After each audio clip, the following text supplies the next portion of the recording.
The future of Jenner's in Edinburgh, at least in its Princes Street home, is also in doubt. Kate Hardcastle is a retail consultant who made an ITV documentary looking at the demise of Britain's High Street, and she gives advice to struggling stores. Good afternoon. Hi there. And are these sort of independent department stores being harder hit than most?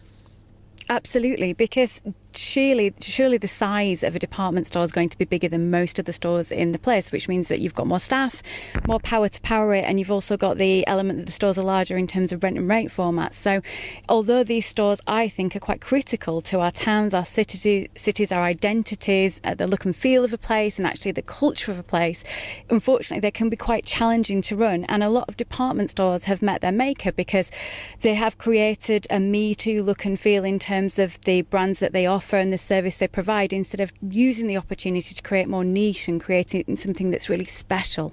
I mean, it is astonishing how, Boswell & Co. I mentioned had been trading for 280 years. Some of them have been going a very long time, and some of them are working, aren't they?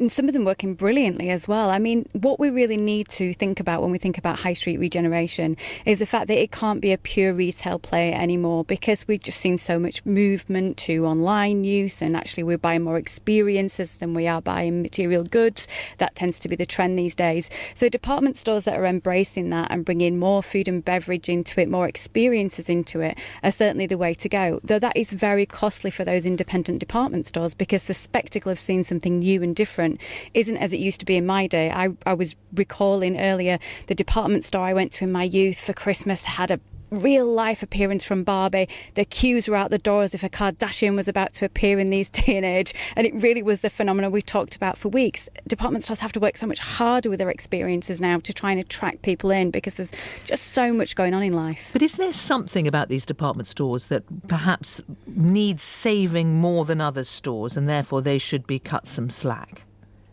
I think so. I think they add heart to our identity, and I think if there was one big plan for the turnaround, it's to try and get more identity in our towns and city centres, so we don't feel that we've got this homogenised vanilla bland state where every single high street looks like another, where there's pride in the community and they engage and interact with those communities much more because they're there and there are a bigger presence within them. So I think they do deserve to be supported, engaged with, and also used. As consumers, if we don't use it, then we will lose it. I mean, they do feel, even the better ones, they feel old-fashioned. I quite like some of the quirky elements of the old-fashioned there. I think they could actually really play on that and bring some of the nostalgia back. I think it's got to be about the way we feel in a store. It is emotional buying rather than the need to shop anymore.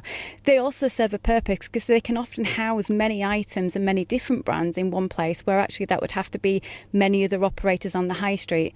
Independent retail generally needs much more support, and it also needs some slack when it comes to rents and rates, because they add so much to place. It keeps much more money in the community, and generally they just add ambience to place, and that's what we all want to feel. We want to feel like we're visiting somewhere.